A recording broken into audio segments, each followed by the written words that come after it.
Welcome back. Up to this point, we've talked about calculating concentration in a fixed solution.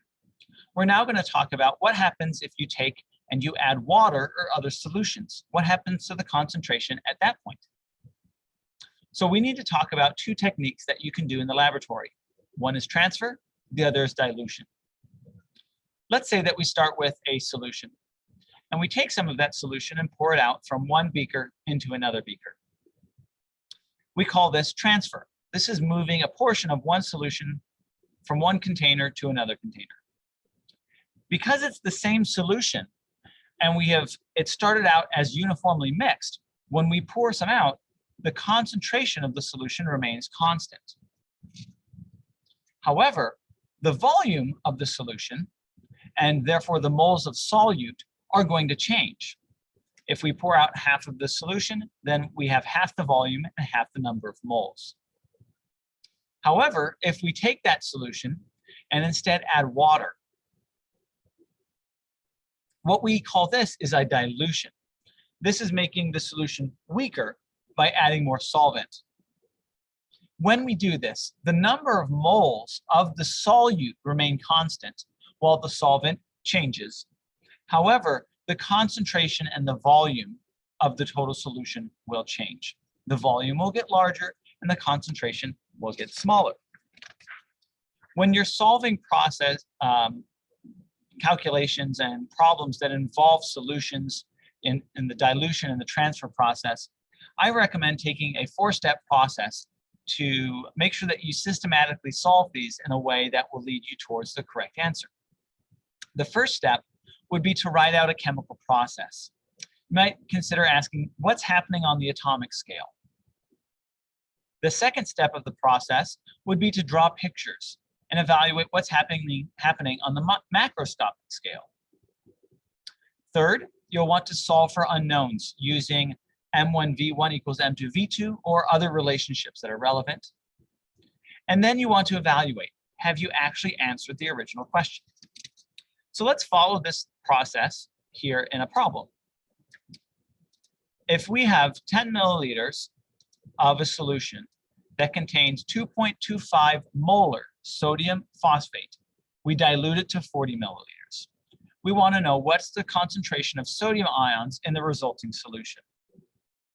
Let's follow each of the 4 steps. Step 1 is to write out a chemical reaction. What we're doing is taking the sodium phosphate, we're adding water to it to dissolve and dissociate it, and so it breaks apart into ions.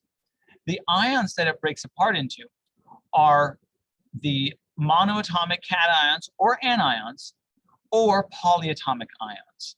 So if you don't remember your polyatomic ions, then you need to go back and review those. You should have been able to predict that this will dissociate into sodium ions and phosphate ions. The second step is to draw some pictures. So we've got the 10 milliliters of the sodium phosphate solution. We add water to get to a total of 40. Step 3 is now to identify what we're trying to find here. We're trying to find the total concentration of sodium ions in the dilute solution. So we need to account for 2 main processes. We need to account for the fact that we're diluting and for the fact that we're dissociating from sodium phosphate into the sodium ions. So if we take, we can first account for this dissociation by multiplying the original concentration times the appropriate stoichiometric coefficient. We see that there's 3 sodium ions for every 1 sodium phosphate. That means then that initially our sodium concentration is 6.75 molar. Now, to find out what's the concentration in the dilute solution, let's apply our understanding of molarity. We know that molarity is defined as the number of moles of solute per liter of solution. Since we have the total volume of the solution, we can find the total number of moles. And remember, when we looked at dilution, moles of solute stays the same. Therefore, the moles of the sodium ions in the solution number 1 is going to be the same as in solution number 2. So we can rearrange and solve for moles and plug in the values. we get then that there are 0.0675 moles of sodium ions. And again, this is in both the original beaker and then the diluted beaker. To calculate the new concentration, take those moles and divide by the volume. That gets us then our final concentration of sodium ions in the solution. Step 4, we want to evaluate, did we solve the problem?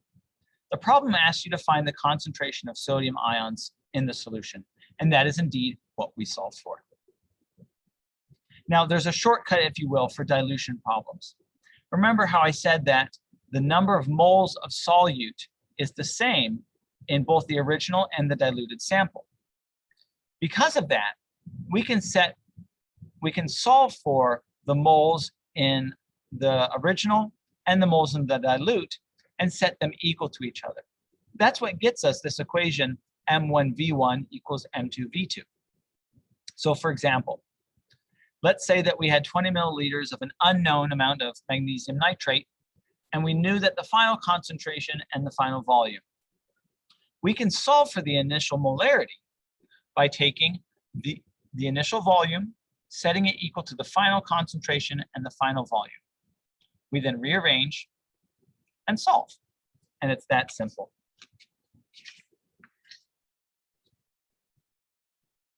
So that's it for this video. Thanks for watching. Have a great day.